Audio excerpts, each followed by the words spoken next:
Anything? Anything I can support you with to refresh? Can you reset yourself? I really appreciated Shelley's idea, just kind of sharing, how important and refreshing it is to just steal away some time in a book, a really good book. Anything else that you use or find is invaluable to you to do to help yourself reset? Get out of a funk? I find hanging out with friends that make you laugh. Like laugh really hard is a great refresh. Sometimes I can laugh really hard with my kids too, but yeah. Yeah, I That's a agree. good refresh. I feel like the ultimate refresh is a massage. If I ever moved to the big city, I would have a massage like 3 times a week. Definitely. I really would. Yeah, me too. Me 3. My mom used to, they bought this land in Mexico, and it was on the space where they were about to build this big spa resort thing. And part of the deal as investors was that they got unlimited spa service there. So when she went, she would have a different spa thing every day. I just can't even imagine that. No, that would be a dream. Well, that's great to hear that somebody gets to enjoy that. That's awesome. Yeah. So often you go, if I do go to, which has been a long time, you go to those spas and you look at the brochure or the options and you're like, well, I'm going to pick one, just one thing. And it tends to be often same thing. I always want a massage. Well, hold them up. We went to a spa in the Black Forest in Germany for how long were we there, Jim? 10 days or something. And it was great. There were all these spa services, and it was super amazing because they had one of those freaky cold pools, plus all these different steam room, sauna, all these different temperatures, and a salt room and all this stuff. And I struggled so hard for the first few days because I failed to consider this was Europe. So guess what? Nobody wears a bathing suit. And they're just so different about it. There were pregnant women. There were people that weighed a lot, a little. It was really a stretch for me. And truly, you looked way more out of place by having one on. People would walk by and they'd go, oh, American. And it was really I was very challenged. Let's just say I did not think I was prudish but it took me a long time to feel comfy enough in my skin to do it.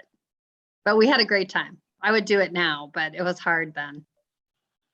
Gosh, just to hear that, that's refreshing. And you wonder then their sense of body image in their society's got to be different. Yeah, it's just completely not. Yeah, it's just not sexualized at all in a very, very different way. It was just very different for me. And it made me wonder a little bit about, the other thing, there were kids at a daycare, and it was super hot that summer. And so there were kids from little babies all the way up to probably 9, 10 years old. And just out in the city street, and here's another difference. There was a big city fountain, and all these kids would come out of the daycare and just whip down to nothing and jump and play in this fountain. And they were having the time of their lives, and nobody thought anything of it. And I just thought to myself how different that would be here, how completely different And they were really, people in the street would just walk by and smile and just thought it was great that the kids were having fun. And I just thought, oh, there's a thing we would never, never, never see. Wow. So yeah, just different. Yeah, thanks for sharing. It does give you a whole different perspective. Oh, okay. Fabulous minutes, and I might see a few of you back here if I don't have a great evening.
Welcome back.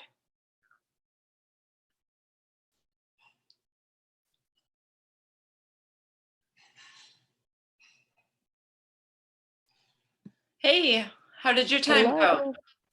Good. I got through a couple of chapters of my reading, so Yeah, and you didn't fall asleep. That's a good no. sign. I would like to. Did you get a break in there at all? So before I started doing homework, my dogs were whining, so I took them outside for a few minutes to run around before I started. So The I, fresh I air took a break before I really started. Well, good. It's good to break it up. How about you? How was your time? It was good. I did get out with the dog. I did that first too. After I almost forgot to put the bacon in the oven, but I get the bacon, the dog, came back and made a BLT. Awesome. BLT sounds so good. I keep seeing people posting pictures of like garden fresh tomatoes, and I'm like, oh, I don't even like tomatoes, but a good BLT with fresh garden tomatoes, that sounds good. Yeah, you can always substitute other stuff. I usually, so if I make them like when it's not actually summertime and like tomato season in people's gardens, locally, I'll do bacon, lettuce, and cheese. Oh yeah. Well, we add the cheese too. Oh, really? See, I don't if I put tomato on it. I don't know why. And then avocado, really good.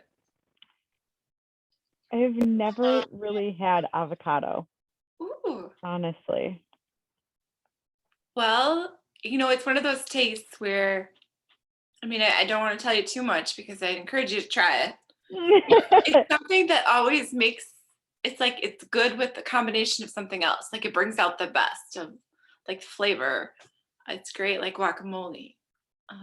But I love it like you mix it, just the bacon. I think that just join those two together. Huh. They complement each other. I'm always down to try something new. Actually, I went out to you're from Wisconsin. Have you been to Driftless Glen in Baraboo? What's it called? Driftless Glen. Yes.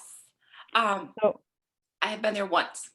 I just went there for the first time on Labor Day with a girlfriend of mine, and I was like, I don't know, like I don't like shrimp, and that was a lot of what was on the menu. And I was like, oh, salmon. I was all about that until I don't know, there was something really weird in the description of the salmon that it says that it's cooked to medium rare or something like that. And I'm like, I've never heard of medium rare when it comes to fish. Only like, red meat. So that kind of weirded me out. So I decided on this vegetable pasta, which like I don't eat cooked spinach. I've never had artichoke hearts. There was something else in there, asparagus, which I eat asparagus. It's just I'm kind of picky about how it's cooked. But this pasta was so stinking good. I was like, when we got a margarita flatbread for an appetizer. She's been there a few times before, so she's like, we have to get this margarita flatbread. It's so good. And I'm like, okay. It's got little Roma tomatoes on it, and I don't know, some kind of sauce that was really good. But yeah, so I'm definitely game to try those kind of things. So I'll try avocado. I'm not afraid to try it. I don't like guacamole. That I do know. I've tried that before. Okay. Some people hate that texture, right? Like it's the combination maybe.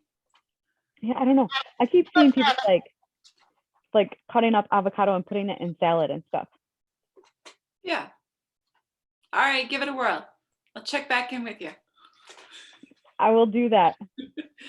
But what a better way to kind of refresh. Like sometimes it is just like putting yourself out there, trying something. And I know like my kids sometimes will be like, really? That's the first time you tried it? There's still so many things out there. Like my kid is probably one of the pickiest eaters ever. And he got it from me, but he's about 10 times pickier than I am. But we found out now twice in the last year that really does not fare him well. He's ended up with an impacted intestines. ooh. Twice in a year. actually just about a year apart. It was November last year, and he just dealt with it a couple weeks ago. So he knows that pain, and now he's like, okay, I'll try anything, I'll eat anything, I'll start eating more fruits and veggies. Yeah. So there you So go. Introduce all these, well, transition slowly, maybe. he's really good about like, I let him go to the grocery store with me. Obviously, he's 11. He's not the can I have this, can I have this, can I have this kid, and he never really was. But so I'll take him to the grocery store, and like the last time that he went through this impacted intestine stuff, I made him pick out 4 different fruits that he's never had before and 4 different vegetables. And he found that he very, very much likes fresh pears. Now Yeah. he will not. My mom used to give him pears out of a can, and she's like, he won't eat pears out of a can anymore. I believe that. Yeah. It's a totally different taste. For sure. Yeah. I like that. So, That's going to be fun shopping now. That's a good yeah. challenge. Well, and a lot of the stuff that he picked like is stuff that I haven't had before either. So I'm like, we'll try it together. Maybe one of us will like it, maybe both of us will, maybe neither one of us will, and that's okay. Yeah. But you can't say you don't like something you never tried. Like that's the biggest struggle I have with him. Like he used to always say, I don't like tacos. He likes tacos. He's just a very weird kid when it comes to like putting things together. He'll eat a taco shell, he'll eat taco meat, and he'll eat cheese, but he will not make a taco out of them. Okay. I've seen this though. Like some people like to compartmentalize like their food. He's like that. So the first time that I can remember him being like that, it was actually his 5th birthday. We went out to a restaurant, and his go-to at that point was always like chicken tenders, chicken nuggets, something like that at a restaurant. And I'm like, dude, try something else. Mm-hmm. And I convinced him to get a hamburger with bacon. And he ate his bacon first, and then his hamburger, and then his bun. And he has done that ever since. Still does it to this day. Hey. Just doesn't like eating things together. You can assemble it together, Okay. except for his tacos, because he doesn't like melted cheese. But if you put his meat on his taco shell, he'll eat the meat off the taco shell and then Oh, eat the shell. I don't know. Hey, he does him. That's his thing. And that's what I said. Like, as long as you're eating, you're still eating the same thing. Yeah. It doesn't matter how you serve it up to yourself, like. Yeah, you're off to a good start. I think that's awesome. I can recall one of my good friends in college. She was still at that point chicken strips and French fries everywhere we went. And not until she started to try to have a baby did she recognize that she needed to like change up. Yeah. It's hard. I mean, and if you think about, that's one thing that's common almost anywhere you go, especially for like kids meals. Almost everybody serves chicken tenders or chicken nuggets. Yeah. So that like just became the go-to when we would go out to eat. It was some form of breaded chicken. But there's oh my goodness, I couldn't even tell you what it's called now. Parmesan crusted chicken or something like that I made one time to like try to get him out of that funk too at home. And he's like, this is really good chicken. Yeah, it doesn't all have to be breaded and deep fried and full of grease. I know. I think you've inspired me. I think maybe the next time if when we go out or grab something to eat, I'm gonna challenge my daughter to pick something besides the chicken strips and fries. I mean, it does sometimes. It feels like my husband will try, and I was like, just let it go. Like it's a battle. But then too, I mean, I do know that's not the ideal for nutrition. Yeah, and I'm awful at eating healthy, honestly. Like in my house, it's become takeout almost every night because it's just convenient, and we're 2 minutes from town. And like, I can't even blame COVID because I worked through COVID. Like my life hasn't changed, but I probably put on 50, 60 pounds, and my husband lost that much. And it just super frustrating. And we've been eating like crap. We've both been eating like crap, but with my son having impacted intestines again, I'm like, this has got to stop. Like, we got to do something different. So we've been trying to be more conscious of that and make smarter decisions. I know it's not easy.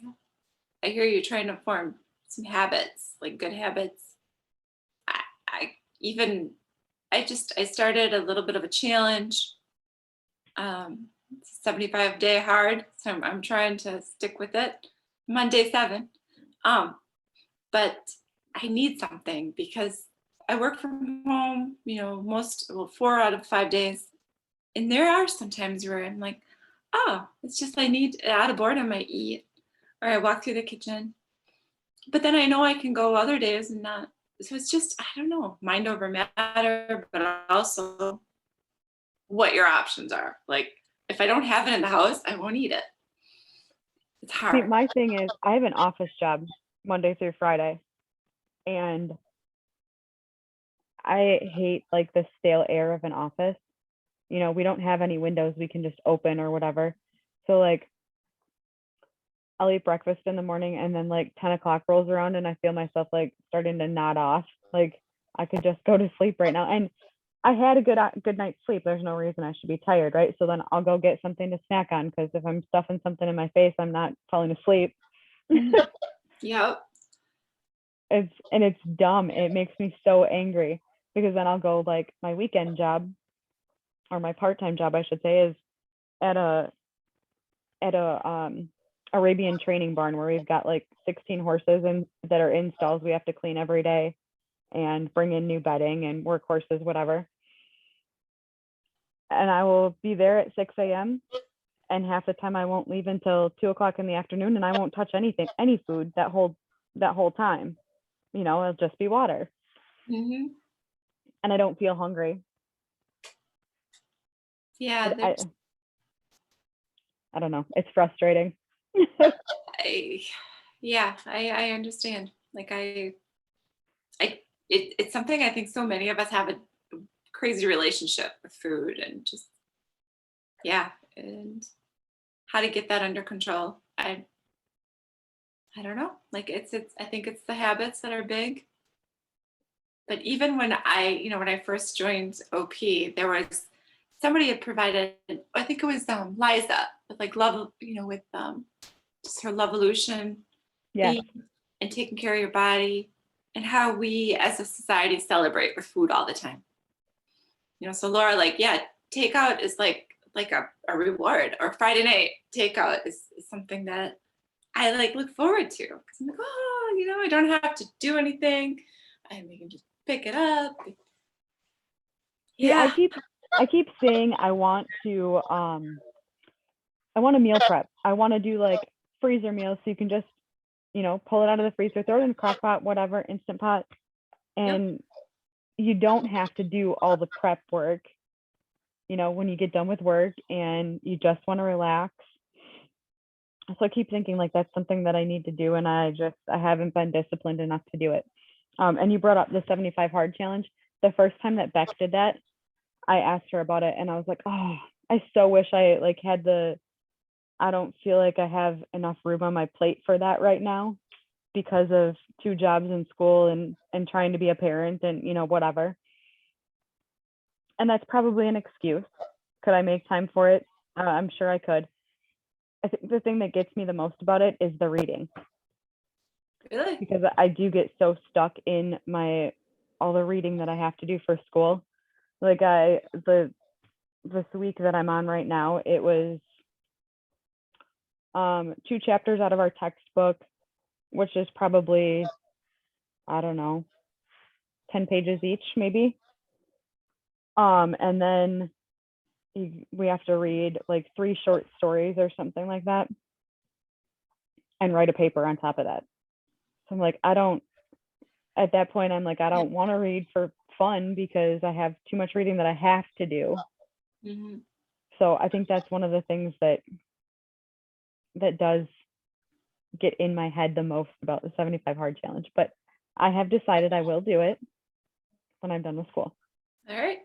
So what are you going to school for? A bachelor's in equine studies. So what is that going to do? My hope is to have a therapeutic riding facility. Okay. Well, that'd be awesome.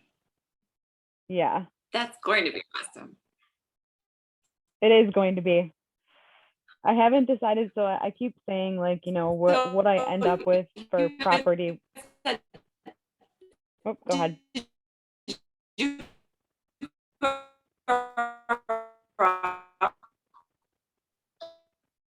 You're cutting out. Yeah, did you grow up? Sorry. Go on. Okay. No, I didn't grow up with horses at all. I got involved with horses when my son was 2.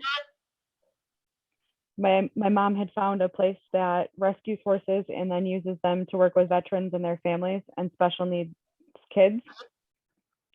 And so my dad was a Vietnam vet, and my parents were babysitting full time for me at that point. So I thought, you know, this is something that would be really cool for my dad to get involved with my son, so he could take him and do stuff and not leave my mom stuck at home with him by herself. So that they could kind of switch off on that. And my son and I fell way more in love with being around horses and working with horses than I don't think I expected my dad to.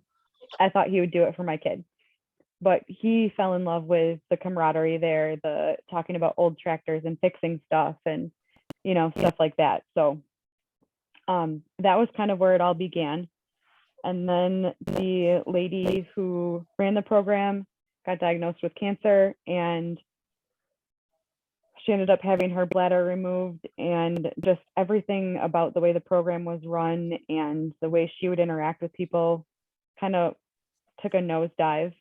And then she lost her husband very unexpectedly to pneumonia, and it went downhill even further after that. And that's when I just said, like, I need to walk away from my own sanity, because there was a lot of like two-faced activity going on. She told me she wanted to sell me this horse that I'd been working with for 7 years.